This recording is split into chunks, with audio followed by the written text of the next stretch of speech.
This Japan team has, in the last 3 years, beaten Germany, beaten Brazil, and beaten England. But in those same 3 years, they've also lost to Iraq, been knocked out by Iran, and conceded against China.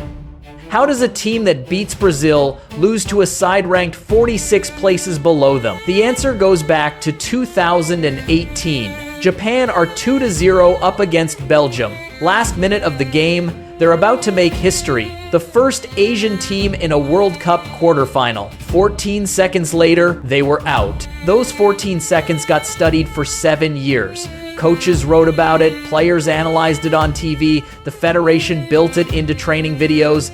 Never again. Then 2024 happened. Then 2025 happened in the first half of the same Brazil game everyone is celebrating. And in 2026, it's going to happen again. Quick one before we keep going. I started this channel because most football content out there only tells you who won. Nobody talks about why a team actually loses. The 2026 World Cup is almost here, and I'm going to go through every team's strengths, weaknesses, what's actually possible. If that's the angle you want, hit subscribe. Now, back to Japan. October 14th, 2025. Japan versus Brazil at home in Tokyo. Sold-out stadium, Japanese fans behind their team for what was billed as a statement game before the World Cup. The opening 25 minutes were what you'd expect. Brazil with the ball, Japan defending in their shape. Most people watching were thinking 0-0, maybe 1-0. A respectable result against the 5-time world champions. Then came the 26th minute. Brazil run a give and go right at the edge of Japan's box. Bruno Guimaraes plays it, Paulo Henrique gives it back, Paulo Henrique finishes with the outside of his boot. Goal. The whole sequence took less than 3 seconds. Watch this back. Japan didn't fail to press. One player went in, but the support behind him arrived a beat late.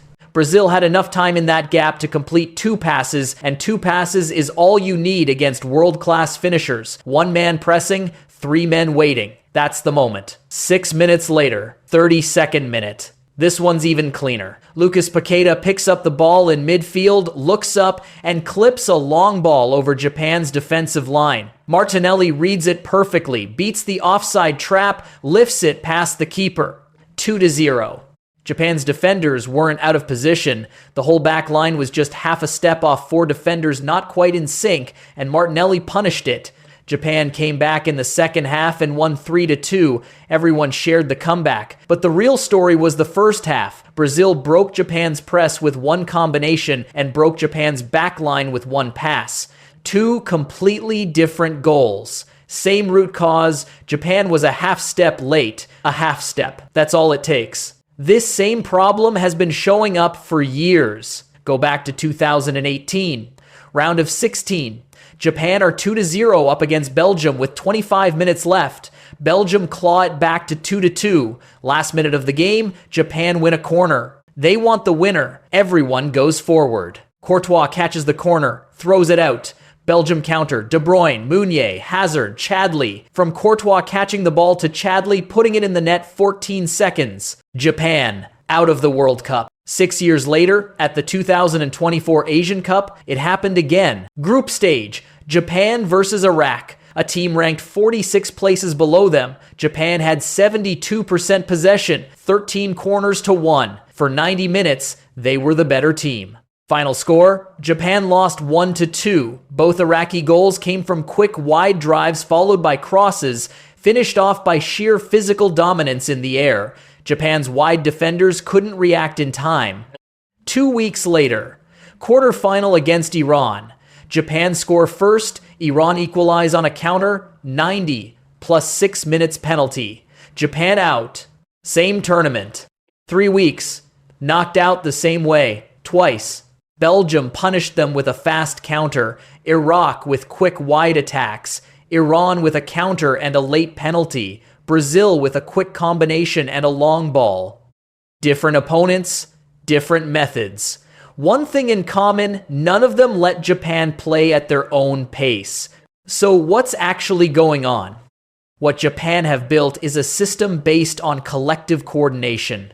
Endo holding the midfield, Kubo creating up top, Mitoma out wide. Everyone knows exactly what they're supposed to do, and exactly when. This system has beaten Germany, Spain, Brazil, England. Why? Because all those teams play slow, controlled, possession-based football. Their attacks build in stages.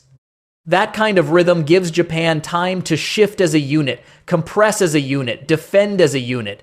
The system was built for exactly this kind of game. But the moment an opponent doesn't let Japan play in stages, a quick combination breaks the press, a counter breaks the line, a long ball goes in behind Japan, or a half step late. A half step doesn't show up against ordinary opponents. Most teams can't punish that small a window, but against world-class finishers, half a step is a goal. That's why Japan can beat slow-tempo elite teams but lose to opponents who catch them off balance.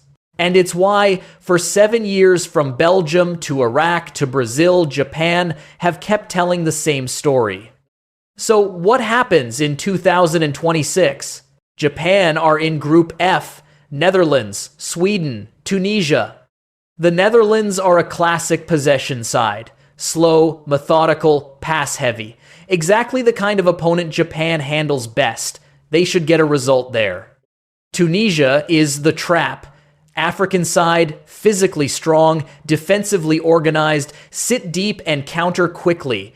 Almost identical to how Iraq and Iran played Japan 2 years ago. If Japan don't take it seriously, this is where they drop points. Assuming Japan get out likely as runners-up, since the Netherlands will probably top the group round of 16, means a team out of Group C or Group E, most likely Brazil, Morocco, or Germany. Japan have beaten Brazil and Germany recently, but have beaten isn't the same as can beat again.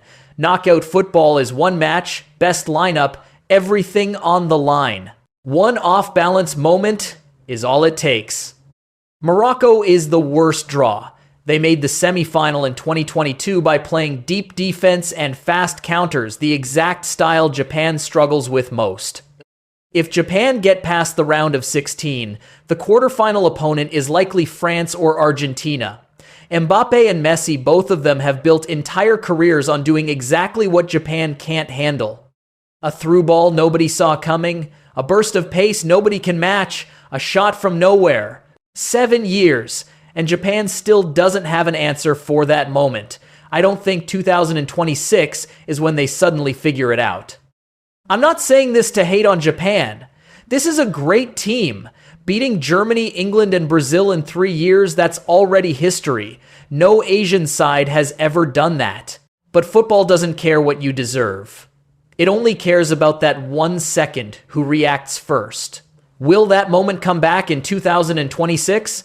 Maybe. Maybe this is the time they finally solve it. But if you actually watched the first half against Brazil, really watched it, you already know. What do you think? How far does Japan go in 2026? Drop it in the comments. See you next time.